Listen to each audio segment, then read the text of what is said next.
What's going on, everybody? It's Joey from Universal CPA Review. Today we're going to talk about the CPA exam changes that are coming in July. So at this point, it's no secret that the CPA exam is changing in July. And before you have a complete panic attack, hear me out. Because change isn't always going to be a bad thing. So in some cases, it might actually be a good thing. So let's first unpack all the major changes before we make that decision. Okay, so let's start by talking about the elephant in the room. That's the FAR exam. Everybody's naturally terrified of the big bad beast that is FAR. But I'm here to tell you, FAR became a whole lot less scary. Nothing is being added to this exam. I repeat, nothing is being added. And call me crazy, but I would argue that this makes this exam a little bit easier. All right, so if nothing is being added, then what's getting removed? The big one here is going to be IFRS. All right, this is huge. The removal of IFRS means we can purely focus on US GAAP reporting standards and throw international standards in the garbage. Okay, so for those of you who are waiting to take this exam in July, there's a chance that you just found Willy Wonka's golden ticket. So it's going to be that time to cash it in. All right, so some additional content areas that are getting removed related to pensions is going to be the periodic pension expense, as well as the pension fund status. Okay, so remember the over or under funded statuses. For those of you who haven't taken it, don't worry about it. Other miscellaneous concepts related to FAR that are getting removed are going to be compensated absences, as well as going concern reporting requirements. Okay, so also getting taken out. Next up, we have Reg. Reg also has no content areas getting added. Again, this is huge. Good news is some of the gross topics, the ones where everybody shares the same thoughts. Do we really have to know this for the exam? Yeah, those little things like federal security regulations and business law, tax-exempt organizations, those 501c organizations, also getting removed. So some additional good news, alternative minimum tax is getting taken out. That means we're saying goodbye to our catnip mnemonic. I know, how sad. But for those of you that are still taking this exam, that just means one less thing. Okay, so FAR and Reg looking good. Fun's over though. We're done talking about the exam sections that only have the removal of content areas.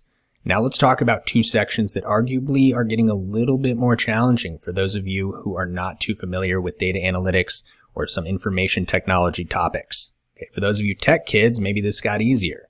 So starting with Audit, you can see there's plenty of content that is getting added here. And the primary addition is going to be focused around data analytics and information technology components. So in reality, this makes sense, right? Because it's about time the examiner started testing you as if we're auditing in the 21st century. Because the reality is most of this stuff is automated these days. And at the end of the day, it's the AICPA's objective for you to demonstrate that you're proficient and equipped to be a modern day auditor once you've passed this exam. All right, so that's the whole idea here. We're trying to make this a little bit more realistic. Okay, so with that said, some additional content areas are getting removed from the audit exam as well. Okay, so some of those content areas are going to be related to the auditor's communication with management.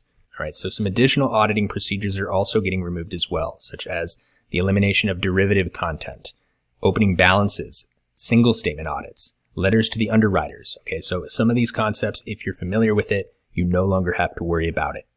And finally, the BEC exam. We have some content that is getting added and a little bit of content that is getting removed. Okay, but similar to the audit exam, most of the additions to the BEC exam will be focused around data analytics and information technology. Only now we're talking about this from the managerial perspective. Right? We're talking about how data analytics and information technology is getting implemented into these organizations. Right? How is this going to impact business processes? Whereas on the audit side, the focus is going to be auditing and considering data analytics and information technology when performing this audit engagement. Okay, so the additional areas that are getting removed, regulatory frameworks for corporate governance other than SOX, also getting removed, right? So things like the COSO framework. So when watching this, the hope is that you realize that this isn't so bad. And one of the questions we have frequently been getting is, what section do I take first? Maybe you're feeling like everybody tells you to take the FAR exam first because it's the most voluminous, the most robust. But because IFRS is getting removed, maybe you should delay it, right? There is no 2 + 2 = 4 way to pass this exam. And that's all we're trying to get across. At the end of the day, this exam is going to take a lot of work and there's no hiding from FAR. Another thing to keep in mind is once you pass that first section, the 18-month clock starts to tick. Okay, so point being is it might not be the most ideal thing in the world to be staring down the FAR exam as that 18-month clock starts to tick.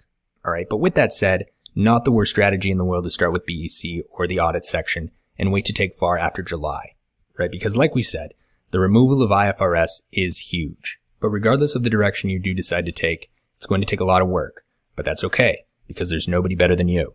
All right, and you can and you will get this done. Universal CPA Review is in the process of updating our materials for the new topics that are being added. We expect the platform to be updated by mid-May. We'll have a very detailed guide by module to help you understand what was added. For content that is being removed, we'll be removing that on June 30th. Similarly, we'll have detailed guides by module that's going to help you understand what topics are being removed and what you could skip over if you are planning to test after June 30th. All right, and everybody keep in mind that we're still currently scheduling strategy sessions for those of you who want to talk a little bit more in detail about each of these respective sections. We can also talk about the changes that are being made and what specifically is the best approach for you. Everybody's situation is different, so your strategy needs to be treated individually and independently of everybody else's. We're just here to help along the way. If you have any questions or concerns about the exam updates, content that you're currently studying for, or just want to talk about life in general, feel free to drop us a line. We're great listeners.